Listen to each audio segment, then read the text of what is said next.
misna hawaayin mar labaad waxaad qabato.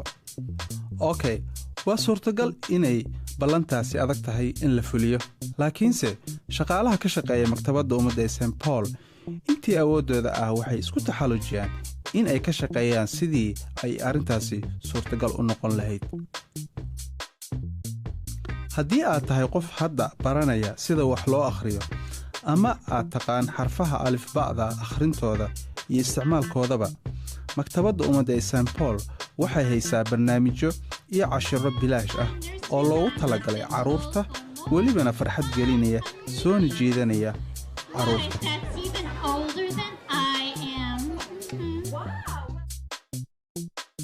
carruurta yaryar oo ay u bilaaban tahay barashada dhigaalka iyo akhriska waxaan ugu talagalnay goobo gaar ah halkaasoo akhristayaasha cusubi ay ka heli karaan farxadda iyo reynreynta ay wax akhrintu leedahay, islamarkaana bilaabaya barashada waddadii ay u mari lahaayeen jacaylka ay u hayaan noloshooda oo dhan wax akhriska iyo qoraalka.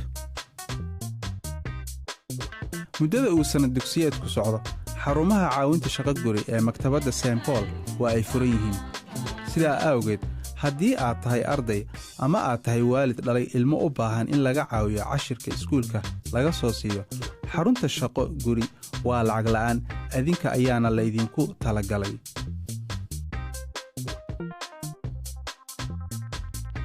maktabadda ummadda ee St. Paul waa goob lagu kulmo.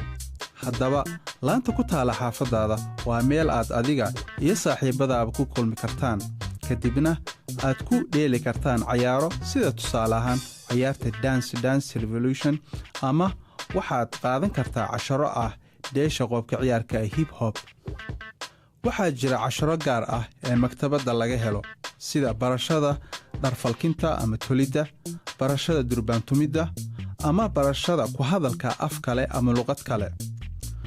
waxa kale oo maktabadda ummadda ee St. Paul aad ka helaysaa casharo lagu barto kartoonnada ama sargacmeedyada iyo filimada kartoonnada iyo barashada maansada. dabcan waxa kale oo maktabadda laga helaa 10,000 oo buug ah ee loogu talagalay dhallinyarada hanaqaadka ah, kuwaas oo laga heli karo dhammaan laamaha maktabadda. adigoo isticmaalaya kaarka maktabadda waxaad maktabadda ka amaahan kartaa buugta ay qoreen qorayaasha cusub, muusigii ugu dambeeyey iyo filimadii horeba. gurigaaga u qaado dunida cusub.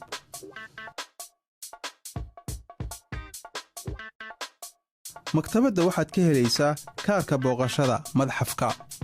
waxa kale oo aad ka helaysaa maktabadda kaar bilaash ah oo aad ku booqan karto madxafka, carwada xayawaanka iyo meelo kale oo badan.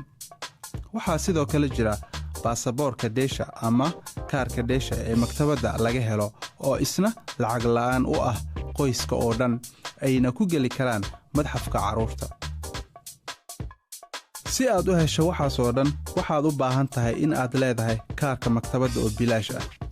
kadibna waxaad maktabadda ka amaahan labadaas kaar ee la soo sheegay, sida aad u amaahan lahayd buugta caadiga ah si la mid ah. kadibna lacag la'aan ku soo wareeg oo daahfur labada magaalo ee mataanaha ah.